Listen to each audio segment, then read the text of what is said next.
சீக்கிரம் வாங்க டாக்டர். அவருக்கு திடீர்னு மார்பல் ஏற்பட்டு ரொம்ப துடிச்சிட்டு இருக்காரு டாக்டர். எனக்கு ரொம்ப பயமா இருக்கு டாக்டர். எப்போது வரதுண்டு. ஆனா இவ்வளவு சீரியஸ் அவர் எப்பவுமே அவதிப்பட்டதில்லை. டாக்டர் இப்படி திடீர்னு மார்பல் ஏற்படுறது ரொம்ப அபாயமா டாக்டர்? அப்படியெல்லாம் ஒண்ணு இல்லம்மா, நான் கவனிச்சுக்கிறேன், நீங்க கவலைப்படாத.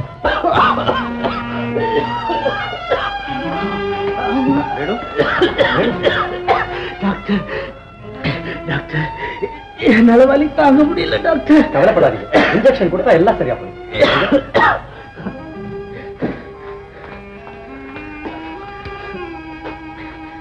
கொஞ்சம் பொறுமையா இருங்க.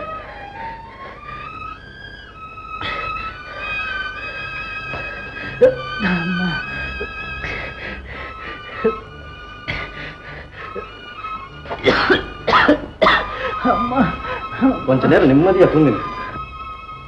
எனக்கு தூக்கம் வரலையே டாக்டர். தூக்கம் வரதுக்காக தான் இந்த இன்ஜெக்ஷன் கொடுத்துருக்கேன். பயப்பட வேண்டாம், இந்த வியாதி இருக்கிறவங்களுக்கு மார்வலி வந்து சகஜம். கொஞ்சம் ரெஸ்ட் எடுங்க, எல்லாம் சரியா போயிடும். நான் பிறகு வரேன்.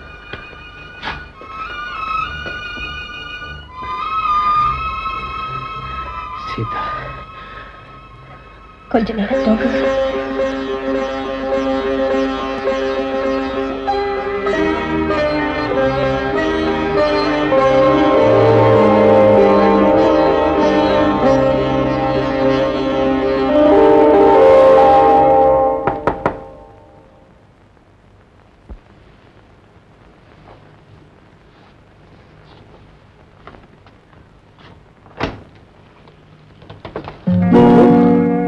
வேணும், ராத்திரி நேரத்துல வந்து தொந்தரவு கொடுக்கறதுக்கு மன்னிச்சுங்க டாக்டர்.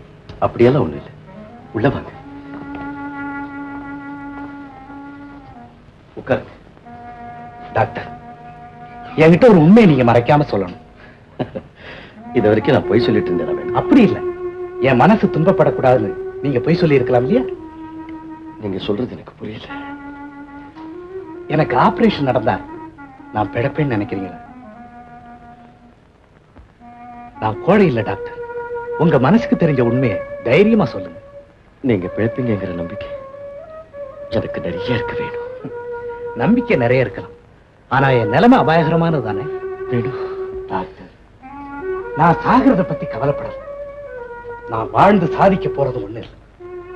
என்னுடைய வாழ்க்கையில இதுவரைக்கும் எந்தவித குறையும் ஏற்பட்டதில்லை. செல்வத்துல பிறந்த, சிறப்பா வளர்ந்த, சந்தோஷமா வாழ்ந்த, அழகும் பண்பும் உள்ள பெண்ணைத்தான் நான் கல்யாணம் பண்ணிக்கிட்டேன். இன்னைக்கு வர அந்த உத்தமி என் மனசு கோணாமத்தான் நடந்துகிட்டு இருக்க. எந்த வகையில எடுத்துக்கிட்டாலும் அடுத்தவங்க பார்த்து பொறாமப்படக்கூடிய அளவுல தான் நான் வாழ்ந்துகிட்டு இருக்கேன். இனிமேலும் நீங்க அப்படித்தான் வாழ போறீங்க. டாக்டர், இதுவரைக்கும் நான் சொன்னது உண்மை, நீங்க சொல்றது ஜோசியம். உங்க நினைப்புக்கு மாறா நான் இறந்து போறதா வச்சு அப்படி நடந்தால்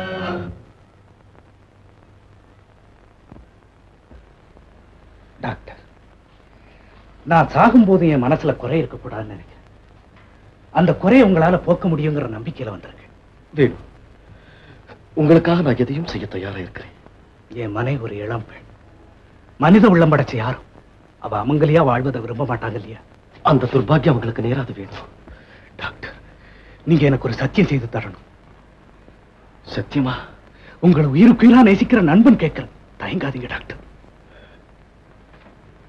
சொல்லுங்க வேணும், நான் இறந்துட்டா கூட மறுபடியும் அவளை சுமங்கலியாக்க வேண்டியது உங்க கடமை. வேணும், அவளுக்கு மறுமணம் செய்து வைக்க வேண்டியது உங்க பொறுப்பு. முடியுமா முடியாதா டாக்டர்? உங்க மனைவி சம்மதிச்சா நான் கொடுத்த வாக்குறுதியை நிறைவேற்றி வைக்கிறேன்.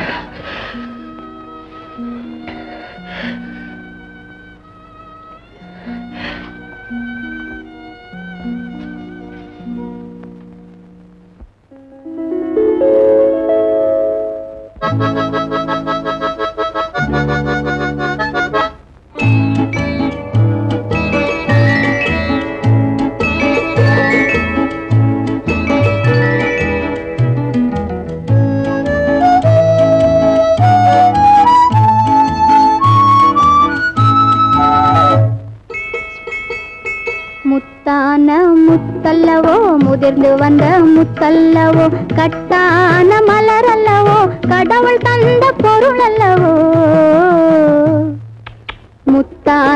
முத்தல்லவோ முதிர்ந்து வந்த முத்தல்லவோ கட்டான மலர் அல்லவோ கடவுள் தந்த பொருள் அல்லவோ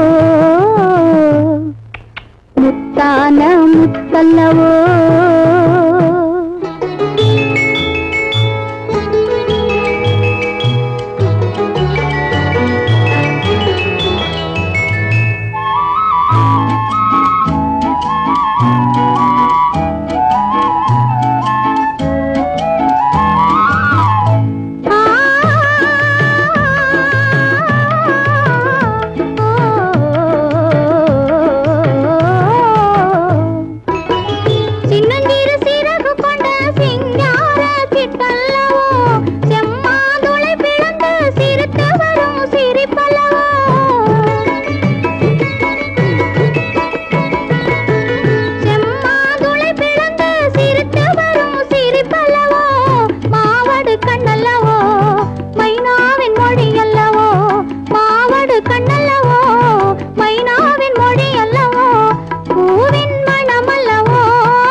முதிர்ந்து வந்த முத்தல்லவோ கட்டான மலர் அல்லவோ கடவுள் தந்த பொருள் அல்லவோ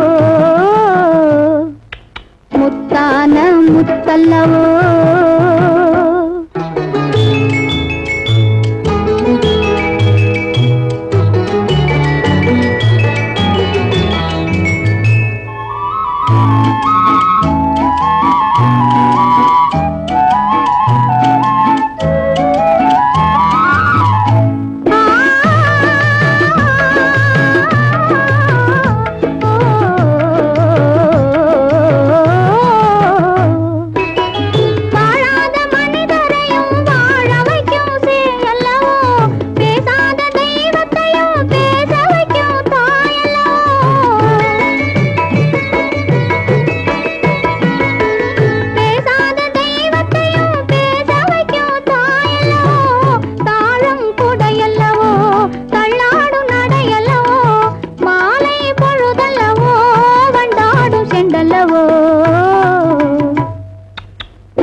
முதிர்ந்து வந்த முத்தல்லவோ கட்டான மலர் அல்லவோ கடவுள் தந்த பொருள் அல்லவோ முத்தான முத்தல்லவோ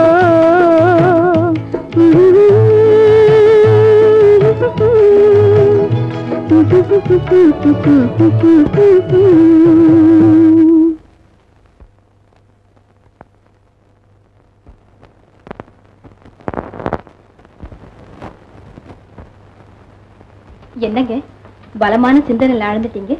ஒண்ணுமில்ல சீதா, அந்த குழந்தை உமாவை பத்தி நினைச்சிட்டு இருந்தேன். ஆமாங்க, இவ்வளவு அழகும் புத்திசாலித்தனமும் சேர்ந்து இருக்கிற குழந்தை நான் பார்த்ததே இல்லை. ஏன் கண் திருஷ்டி அதுக்கு பட்டடும் போல இருக்கு. அந்த குழந்தைக்கு நாளைக்கு ஆபரேஷன் ஆமே டாக்டர் சொன்னார் சீதா. அந்த குழந்தைனுடைய தாயை நினைச்சாதான் எனக்கு ரொம்ப வேதனை இருக்குங்க. அவளுக்குன்னு இருக்கிறது அந்த குழந்தை ஒண்ணுதான். சின்ன வயசுலயே அவ கணவன் எழுந்துட்டா. ஓ, விதவையா? ஆமாங்க, அந்த கோலத்துல அவளை பார்க்கவே மனசுக்கு ரொம்ப கஷ்டமா இருக்கு. சீதா, என்னங்க இளம் வயசுல விதவை ஆகிறது ரொம்ப கொடுமை இல்ல? ஏன் சீதா, எனக்கு ஏதாவது விபரீதம் நடந்துட்டா? உங்க கால விழுந்து கேட்க, விளையாட்டா கூட இப்படி எல்லாம் பேசாதீங்க. எப்பவுமே நல்லது கெட்டது ரெண்டையும் சிந்திச்சு பார்க்கணும் சீதா. வேண்டாங்க, கெட்டது சிந்திச்சு பார்க்கிற சக்தி எனக்கு இல்லை. அதுக்கு இல்ல சீதா, அப்படி ஏதாவது எனக்கு ஏற்பட்டா? ஏற்படாதுங்க, ஏற்படக்கூடாது. பயங்கரமான கற்பனைகள் தயவு செய்து வேண்டாம். கற்பனையே பயங்கரமா இருந்தா உண்மையை நீ எப்படி சகிச்சுக்க முடியும்? நான் பூஜிக்கிற தெய்வம் உண்மையா இருந்தா நீங்க நினைக்கிற உண்மையும் பொய்யாகும். சீதா, நானும் சாக விரும்புறேன். எனக்கு மட்டும் சாகணும்னு ஆசையா இல்லை. உன் மேல நான் வச்சிருக்கிற அன்பு பாசம், உன் எதிர்காலத்தை பத்தி நான் நினைக்கிறேன். நீ அமங்கலியா இருந்து அல்லல் படக்கூடாதுன்னு என் நெஞ்சு துடிக்குது. கணவனுடைய ஆசைகளை நிறைவேற்றி வைக்கிறது தான் பெண்களுடைய பண்பு நீதானே சொல்லுவேன். அதனாலதான் சொல்றேன், நான் இறந்தாலும் நீ 2வது கல்யாணம் செய்துவிட்டு சுமங்கலியா வாழ. அம்மா, வாங்கம்மா. வீட்டுக்கு போயிட்டு இருக்கீங்களா? ஆமாம்மா. நாளைக்கு மறுபடியும் வருவீங்கல்ல? வருவேன். எனக்கு ஒரு உதவி செய்யணுங்க. நீங்க என் குழந்தை மேல வச்சிருக்கிற பாசத்துக்கு என்னால முடிஞ்ச எதையும் செய்ய தயாரா இருக்கேம்மா. ஒண்ணுமில்லை, நாளை காலையில நீங்க வரும்போது எனக்கு நிறைய பூ மஞ்சளும் வாங்கிட்டு வரணும். இந்தாங்க பணம். பூவும் மஞ்சளுமா? ஆமா, எனக்கு தேவையாது, நிறைய தேவை, மறந்துடாதீங்கம்மா.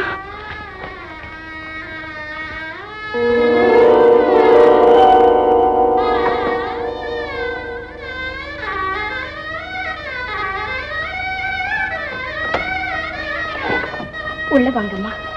இந்தாங்கம்மா பூவும் மஞ்சளும். ரொம்ப நன்றிம்மா. அம்மா, நேத்து நீங்க திடீர்னு வந்து என்ன பூவும் மஞ்சளும் வாங்கிட்டு வர சொன்ன உடனே உங்க வேதனைக்கு காரணம் தெரியாம நான் குழப்பம் அடைஞ்சிட்டேம்மா. அம்மா, இன்னும் 8 நாள் என் கணவருக்கு ஆபரேஷன் நடக்க போகுது. அவர் பிழைக்கிறதே கஷ்டம் டாக்டருங்க சொல்றாங்க. நீங்க நினைக்கிறது எனக்கு புரியுது. பூவும் மஞ்சளும் உங்களுக்கு சாஸ்வதமா நிலைக்கும். கடவுள் உங்களை கைவிடவே மாட்டாரம்மா. நான் அவரை தாம்மா பூரணமா நம்பியிருக்கேன். தைரியமா இருங்கம்மா, நான் வரேன்.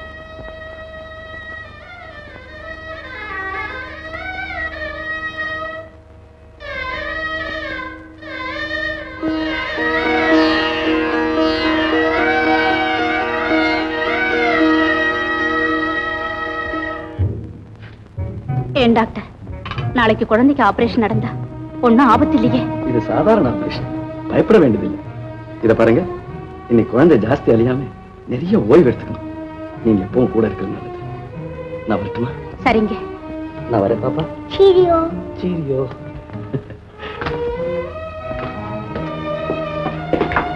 அம்மா, எப்பவும் என்னோடய நானே இருப்பேன்.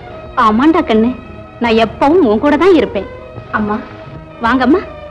அக்கா, எனக்கு நாளைக்கு ஆபரேஷன் டாக்டர் மாமா சொன்னாரு.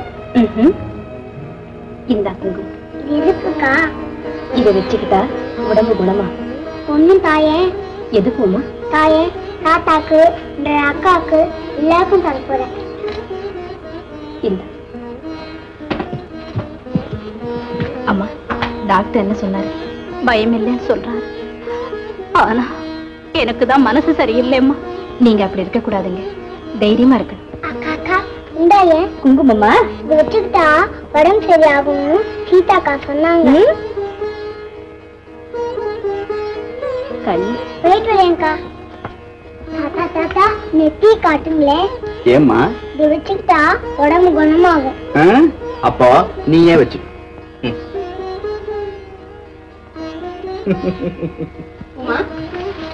இப்படி எல்லாம் நீ அலையக்கூடாது தெரியுமா? அம்மா கூப்பிடுறாங்க, போய் படுத்து தூங்குமா. ஏம்மா, அவ இங்கேதான் இருக்கட்டுமே. இல்ல தாத்தா, எனக்கு நாளைக்கு ஆபரேஷன், நான் வரேன். பாவம், சின்ன வயசுல இந்த குழந்தைக்கு இப்படிப்பட்ட கஷ்டம் ஏற்பட்டிருக்க வேண்டாம். இந்த குழந்தை பிழைக்கணும்னு நான் வேண்டாத தெய்வம் இல்லைங்க ஐயா. அந்த குழந்தை பிழைக்கலன்னா அப்படியெல்லாம் ஏமா நினைக்கணும்? நல்லதையே நினைப்போமே. ஐயா, என் மனசுல ஒரு எண்ணம் உண்டாயிருக்கு. அதை கடவுள் நிறைவேற்றிட்டா என் வாழ்க்கையில ஒரு பெரிய நம்பிக்கை ஏற்படும். அது என்னம்மா அப்படிப்பட்ட எண்ணம்? அது மத்தவங்களுக்கு அர்த்தமற்றதா இருக்கலாம், ஆனா அதுவே என் எதிர்காலத்துக்கு ஏற்படக்கூடிய முடிவுன்னு என் மனசாட்சி நினைக்க. நீ சொல்றது எனக்கு ஒண்ணும் புரியலையே. ஐயா, இந்த குழந்தை பிழைச்சாதான் என் கணவரும் பிழைப்பாரு. இந்த ஆபரேஷன் வெற்றி அடைஞ்சாதான் என் கணவரையும் கடவுள் காப்பாத்துவாருன்னு என் மனசுக்கு தோணுது.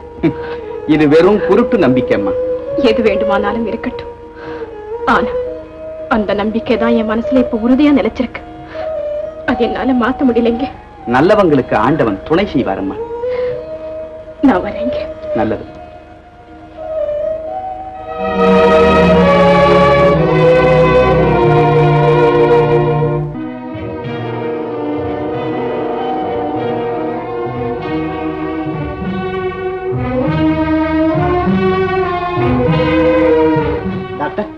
குழந்தைக்கு இன்ஜெக்ஷன்லாம் கொடுத்தாச்சு. ஓகே நர்ஸ், சரியா 8 மணிக்கு குழந்தை ஆபரேஷன் தியேட்டர் கொண்டு போகணும். Yes doctor. நாகேஷ், கரெக்டா 8 மணிக்கு நாம ஆபரேஷன் ஆரம்பிச்சிடணும். அதுக்கு வேண்டிய ஏற்பாடு செய்யுங்க. Okay doctor.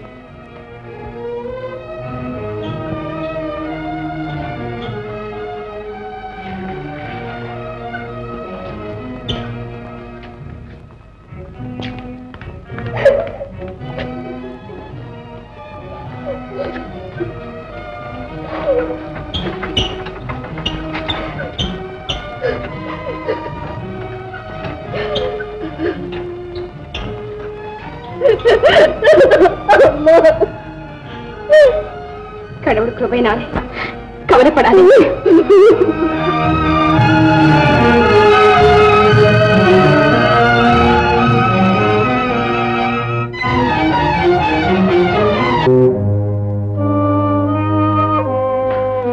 ஏன்பா இந்த ஆபரேஷன் எப்பப்பா முடியும்? இன்னும் அரை மணி நேரத்துல முடிஞ்சிடுங்க.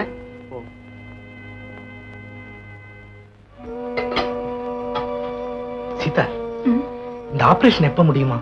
சீக்கிரத்துல முடிஞ்சிடும் சொன்னாங்க. அந்த குழந்தையுடைய தாய் காலையில இருந்து ஒண்ணுமே சாப்பிடலைங்க. அவங்களுக்காகத்தான் காஃபி போட்டுட்டு இருக்கேன்.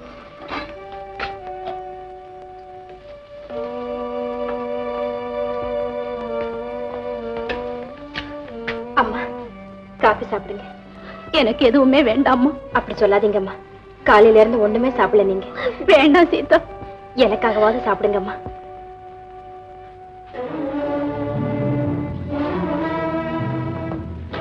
டாக்டர், ஆபரேஷன் முடிஞ்சது. குழந்தைக்கு எந்த ஆபத்தும் இல்லைம்மா. அம்மா, குழந்தை எப்போ பார்க்கலாம்? இன்னும் அரை மணி நேரத்துல பார்க்கலாம். சீதா. உமா, உமா. அம்மா, என் செல்வமே, கடவுள் தான் என் வயிற்றுல பாலை பார்த்தாரு. அம்மா, குழந்தைய கொஞ்சம் பத்திரமா பாத்துங்கம்மா. நான் கோயிலுக்கு போயிட்டு சீக்கிரம் வந்துடுறேன். தயவு செய்து கொஞ்சம் வெளியே போறீங்களா? குழந்தை கொஞ்ச நேரம் நிம்மதியா தூங்கணும். சரி வாம்மா. ஐயா, இப்ப என் மனசு எவ்வளவு சந்தோஷமா இருக்கு தெரியுமா? கடவுள் கிருபையினாலே குழந்தையும் பிழைச்சது. இனிமே என் கணவரும் பிழைச்சிடுவார். டாக்டர், டாக்டர், குழந்தைக்கு பிச்சு வந்துட்டு கொஞ்சம் சீக்கிரம் ஆகல. ஐயோ, குழந்தைக்கு வலிப்பு வந்துடுச்சாமே, ரொம்ப ஆபத்தாச்சே. டாக்டர், டாக்டர், குழந்தைக்கு பிட்ஸ் வந்து ரொம்ப சீரியஸா இருக்கு டாக்டர். Yes doctor.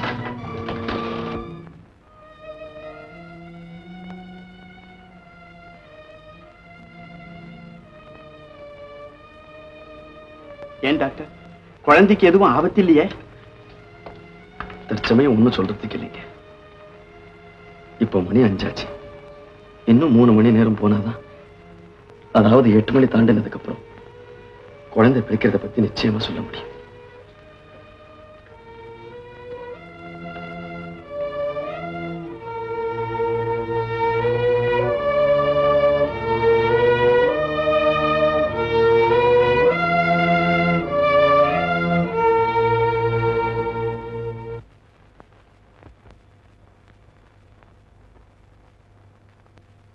துள்ளி வரும் மான் குட்டி துயில் மடுத்து கிடக்கின்றான்.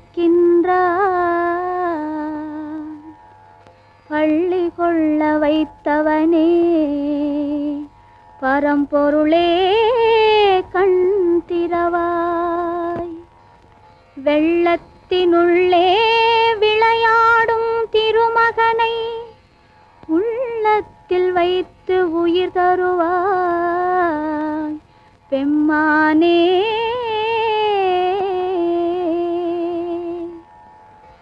ஆடாத மணிக்கரங்கள் ஆடுமாறு அருள் புரிவாய்.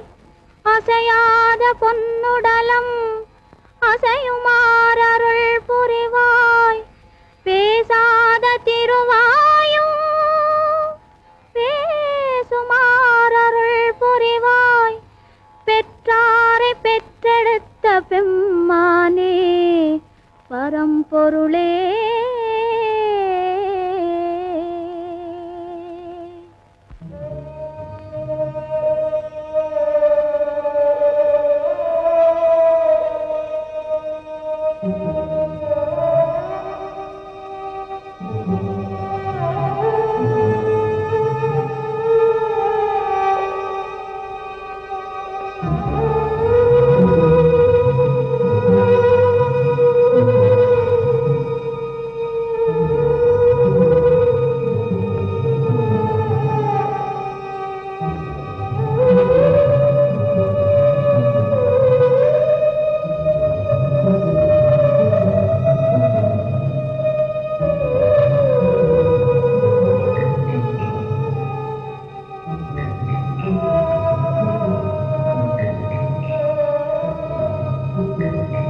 அதிர்ச்சியினால ஏற்பட்ட மயக்கம் இது.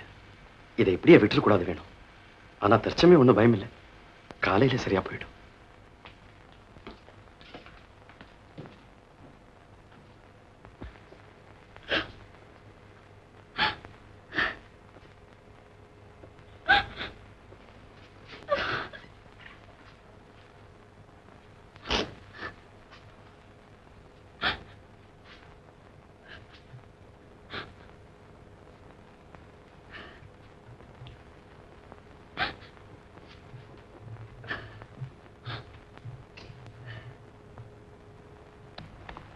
டாக்டர்,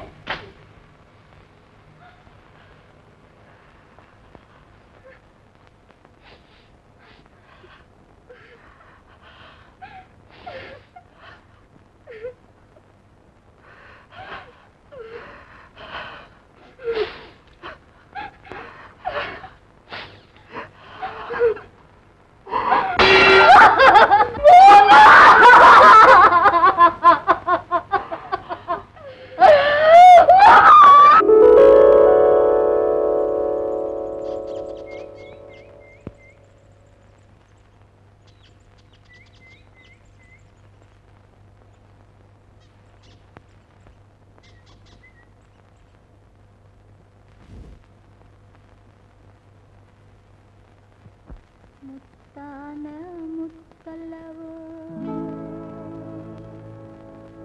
முதிர்ந்து வந்த முத்தல்லவோ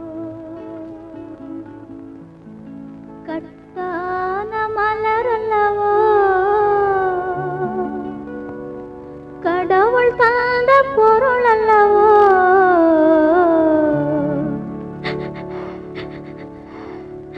முத்தான முத்தல்லவோ முதிர்ந்து வந்த முத்தல்லவோ கட்டான மலரல்லவோ கடவுள் தந்த பொருள் அல்லவோ முத்தான முத்தல்லவோ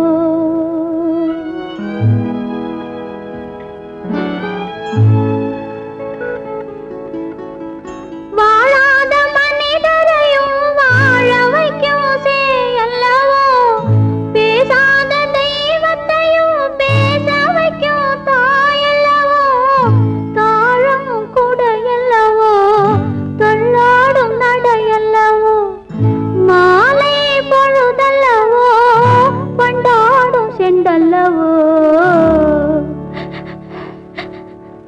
முத்தான முத்தல்லவோ. சீதா, அம்மா சீதா. ஐயா, என் கடைசி ஆசையும் இன்றோடு கருகிவிட்டது. என் நம்பிக்கையும் சின்ன பின்னமாக சிதறிவிட்டது. சீதா,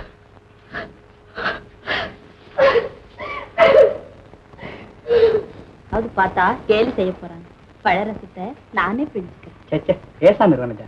உனக்கு உடம்பு சரியா இல்லாதப்போ நான் இது செஞ்சா என்ன தப்பு? Good evening. ஹலோ, வாங்க doctor. How are you? Fine, thank you. எப்படி இருக்கீங்கம்மா? எனக்கு இப்போ உடம்புக்கு ஒண்ணு இல்லை டாக்டர். டாக்டர், இவளை நான் எப்போ வீட்டுக்கு கூட்டிகிட்டு போகலாம்? அதை சொல்றதுக்காக தான் இங்க வந்தேன். அவங்களுக்கு இப்போ பூர்ண குணமாயிடுச்சு. இனிமே ஏதாவது ஒரு ஹில் ஸ்டேஷன்ல கொஞ்ச நாளைக்கு ரெஸ்ட் எடுத்தா போதும். நாளைக்கே கூட்டிட்டு போலாம். Thank you doctor. வரட்டுமா? வரேம்மா.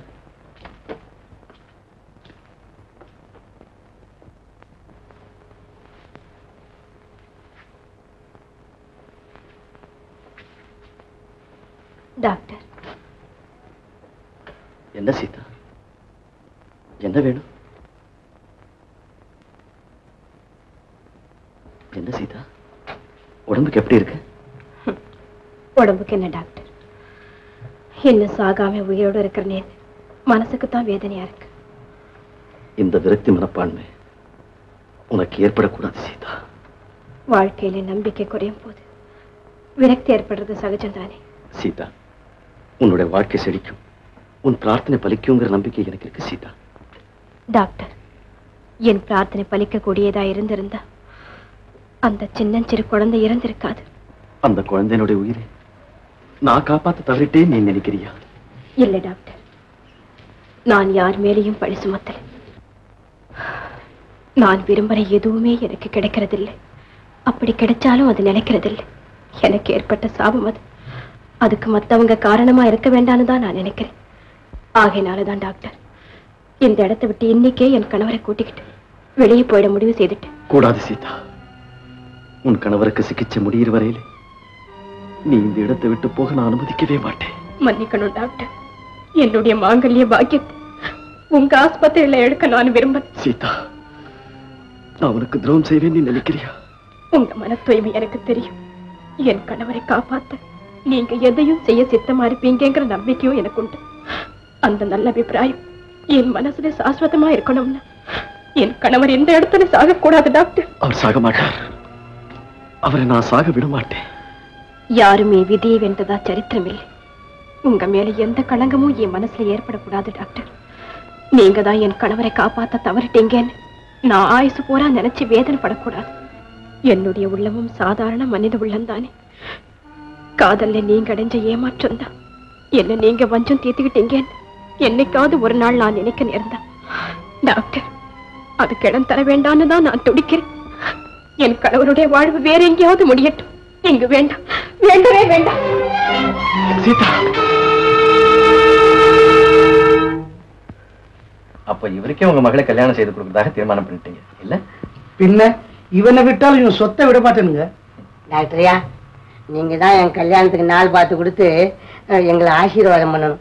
ஏன்னு கேட்டீங்கன்னா நவனியத்தை எப்போ அழைச்சிட்டு போகணும்னு நீங்க தானே சொல்லணும். அதனாலதான் கேட்டேன். இத பாருங்க, ஏங்க அவங்களுக்கு இப்ப உடம்பு ஒண்ணுமே இல்லை. அப்ப சரி நவனியத்தை கூப்பிட்டு வந்துடுறேன். அவசரப்படாதீங்க. ஏன்? நான் சின்ன டாக்டர் கிட்ட சொல்லிருக்கேன். 21ஆம் தேதி உங்க மகளை நீங்க கூட்டிட்டு போலாம். சரிங்க. அப்போ அடுத்த வளர்பிறையில நான் கல்யாணம் கட்டிக்கலாம்னு சொல்லுங்க. இருங்க வரேன். நவநீதம், நீ ஏன் நான் எது சொன்னாலும் வளர்றேன்னு சொல்றேன்? என் இதயத்தை எக்ஸ்ரே எடுத்து பாரு, அது சொல்லு நான் உன் மேல வச்சிருக்கிற பைத்தியத்தை பத்தி. எக்ஸ்ரே வேற எடுக்கணுமா? அதான் மூஞ்சியே சொல்லுது. அப்கோர்ஸ் நீ கரெக்டா தான் சொல்லியிருக்கிறேன். நவநீதம், நீ அந்த கருடால் வர கல்யாணம் பண்ணிட்டு ஆயுசு பூரா அழுதுகிட்டு அம்போன்னு நிக்க கூடாதுங்கிறதுக்காக நான் இதெல்லாம் சொல்றேன். கேவலம் கிராமத்துல கல்லுலையும் முள்ளுலையும் வளர வேண்டிய பொண்ணாணி, நான் பட்டணத்துல படாடோபத்துல பவனி வர வேண்டிய பைன் கிளினி. பரம கோரமான அந்த ஆழ்வாருக்காவா நீ பிறந்த? இந்த பால்வடிய முகத்தோன் பீட்டர் எனக்கா பிறந்திருக்க நீ. சரிதான், உனக்கு நல்லா கிறுக்கு பிடிச்சிருக்கு. முதல்ல எங்கேயாவது போய் வேப்பல் அடிச்சுக்க. வேப்ப மரத்தாரடி, எனக்கு மேல இருக்கிற கிறுக்கு போவாது. நவநீதம், நீ அந்த காட்டான கல்யாணம் பண்ணிட்டு கிராமத்துல கட்ட வண்டியில போறேன்னு சொல்றியே, இந்த பீட்டரை கல்யாணம் பண்ணிக்க பட்டணத்துல மீட்டர் போட்ட வண்டியில கூட்டிட்டு போறேன். என்ன யாரு என்னமா பேசிக்கிட்டு இருக்க? இல்லையே, நான் உள்ளதான் சொல்றேன். நவநீத், நமக்கு எதிராக ஒரு சதியே நடக்குதுன்னு நினைக்கிறேன். இந்த டாக்டர் இருக்காரு, அவர் உன்னை ஆஸ்பத்திரில இருந்து போறான்னு சொல்றாரு. எப்படி போலாம்? அட்லீஸ்ட் 2 மாசம் நீ பெட்ல இருந்து ரெஸ்ட் எடுக்க வேணாம்? என்ன வைத்தியம் பார்த்து கிடைக்கிறார் அவரு? சார் என்ன சொல்லிட்டு இருந்த? இவங்க போலாமா? நான் ஒண்ணு சொல்லியே, நான் என்ன சொல்ல? அங்க பாக்காதையா, என்ன பாரு, உண்மையை சொல்லு. நான் ஒண்ணு என்ன எல்லாம் கேட்டுக்கிட்டு தான் இருந்தேன். நீங்க கேட்டதெல்லாம் சாதாரணம் சார். இந்த ஆள் சொல்றாரு உங்களுக்கே உடம்பு சரியில்லைன்னா இந்த ஆள் தான் வைத்தியம் பார்ப்பானோ, பெரிய வைத்தியம். ஆழ்வார், நான் அப்படியா சொன்னேன்? அது சொல்ல, நான் வந்து அவருக்கு உடம்பு வலிச்சதுன்னா நான் தான் புடிச்சு விடுவேன்னு சொன்னேன். ஆள் ஏமாந்தா உடம்பு பிடிச்சு விட மாட்டேனே சார். உங்க முகத்துக்காக பார்த்தேன் சார். இல்லைன்னா சார், ஒரு பொம்பளை கிட்ட போய் இங்கிலீஷ் பீச்சில காதல் பண்றாங்க சார். காதல். நீங்க கொஞ்சம் பொறுமையா இருங்க. பீட்டர், வர வர உன் போக்கு எனக்கு கொஞ்சம் கூட பிடிக்கல. உன்னால இந்த நர்சிங் ஹோம்க்கு கெட்ட பேர். நாளையில இருந்து உனக்கு வேலை கிடையாது. You are dismissed. Peter, Peter, nurse ஸ்ட்ரெச்சரை கொண்டா. இந்த ஆளை வேலை பெட்ல போடு. துணியை ஓட்டு மூடு.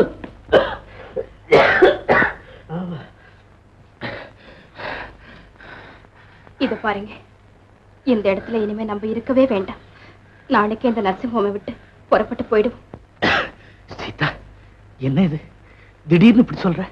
ஆமாங்க, இங்க இருக்கவே வேண்டாம்னு நான் முடிவு செய்துட்டேன். காரணம்? வேற நல்ல டாக்டர் கிட்ட பார்க்கலாம்னு நான் நினைக்கிறேன்.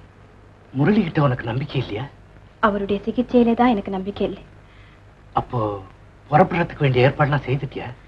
உங்களை ஒரு வார்த்தை கேட்டுக்கிட்டு செய்யலாம்னு நான் காத்துக்கிட்டு இருக்கேன். ஏன் சீதா, வேற டாக்டர் சிகிச்சை செய்தா நான் பிழைச்சிருவேன்னு நீ உறுதியா நம்புறியா? கடவுள் என்னை கைவிட மாட்டார்னு நான் நினைக்கிறேங்க. கடவுளை நீ நம்பும் போது இந்த இடத்தை விட்டு ஏன் போகணும்? என்னவோங்க, என் மனசு இங்க அமைதியாவே இல்லை. அதுக்காக ஒரு நல்ல டாக்டரோட மனசை நோக செய்யலாமா? நாம இங்க இருந்து புறப்படுறோம்னு தெரிஞ்சா முரளி எவ்வளவு வருத்தப்படுவார் தெரியுமா? சீதா, நான் டாக்டரை கூட பிறந்த சகோதரனை போல மதிக்கிறேன். அவரும் என்ன உயிருக்குயிரா நேசிக்கிறார். என்னை காப்பாத்த எல்லா வகையிலும் முயற்சி செய்வாருங்கிற நம்பிக்கை எனக்கு நிறைய இருக்கு. எனக்கு ஏற்படக்கூடிய முடிவு நல்லதோ கெட்டதோ எதுவா இருந்தாலும் சரி இந்த இடத்துலயே ஏற்பட்டு சீதா. சுருக்கமா சொன்னா நான் சாகிறதா இருந்தா கூட முரளி கையால தான் சாக விரும்புறேன். சீதா, இப்படி ஒரு எண்ணம் உனக்கு உண்டானது கூட முரளிக்கு தெரிய வேண்டாம். இந்த விஷயத்தை அடியோட மறந்துரு சீதா. உங்க விருப்பம் அப்படி இருந்தா நான் என்ன சொல்ல போறேன்?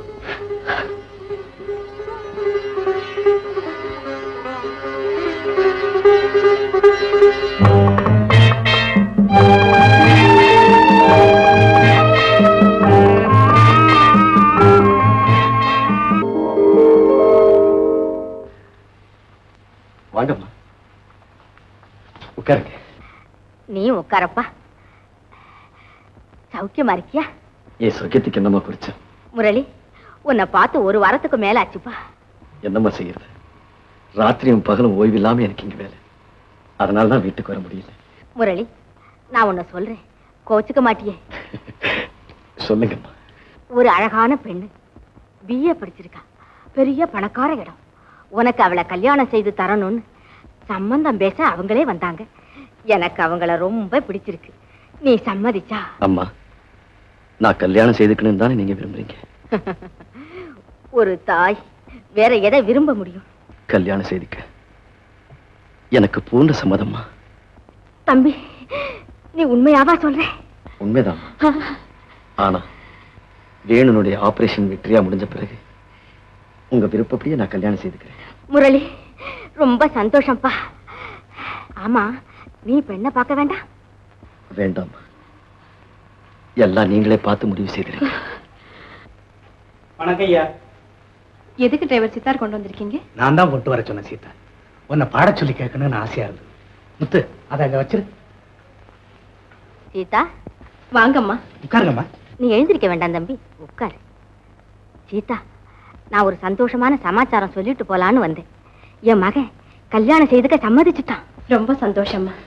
அதுக்கு வேண்டிய ஏற்பாடெல்லாம் செய்து இந்த மாசமே கல்யாணத்தை முடிச்சிடுங்க. உன் புருஷனுக்கு ஆபரேஷன் வெற்றி அடைஞ்ச பிறகுதான் கல்யாண ஏற்பாட்டை ஆரம்பிக்கணும்னு சொல்றான்.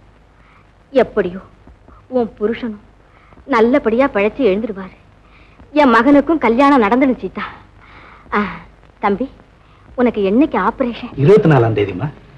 என் மகனுடைய மனசை நீங்க தான் மாத்தி இருக்கணும்னு நான் நினைக்கிறேன். நீங்க 2 பேரும் தீர்க்க ஆயுசா இருக்கணும். நேரமாச்சு, நான் வரட்டுமா சீதா? அதுக்குள்ளேயே அம்மா? பரவாயில்லையம்மா, இன்னொரு நாளைக்கு வரேன். வரேன் தம்பி. வணக்கங்க. என்னங்க, இவரை உங்களுக்கு தெரியுமில்ல? தெரியாம என்ன? தேங்க்ஸ். சீதா, டாக்டர் எனக்கு பூரண குணமாயிடுச்சு, ஆஸ்பத்திரி விட்டு போகலான்னு சொல்லிட்டாரு. புறப்படுறதுக்கு முன்னால உங்களை பார்த்து சொல்லிட்டு போகலான்னு வந்தேன். ரொம்ப சந்தோஷம் வனஜா. உங்களுக்கு நான் ரொம்ப கடமைப்பட்டிருக்கேன் சீதா. இருளடைஞ்சிருந்த என் வாழ்க்கை மறுபடியும் சுடர் விட்டு பிரகாசிக்க காரணமாயிருந்த உங்களை நான் என்னைக்கு மறக்கவே மாட்டேன். என்ன வனஜா இது? அப்படி நான் என்ன செய்துட்டேன்? இல்லைங்க, அவ சொன்னதுல தப்பே இல்லை. வாழ்க்கையில நான் ஒரு மாபெரும் தவறு செய்ய விடாம என் கண்களை திறந்ததே நீங்க தான். உங்க முகத்துல வெடிக்க கூட முதல்ல நான் ரொம்ப வெட்கப்பட்டேன். குடும்பம்னா 1000 இருக்கும். நடந்ததை பத்தி கவலைப்படாதீங்க. நேரா ஊருக்கு போறியா வனஜா? இல்லைங்க, அவளை டாக்டர் எங்கேயாவது ஓய்வு எடுக்கும்படி சொன்னார். ஊட்டிக்கு போய் ஒரு மாசம் தங்கலான்னு இருக்கோம். ஓ, அப்ப நாங்க வரட்டுமா சீதா? என்ன மறந்துட மாட்டீங்களே? இல்ல வனஜா. அப்போ நாங்க போயிட்டு வரோம். வாங்க. போயிட்டு வரோம்.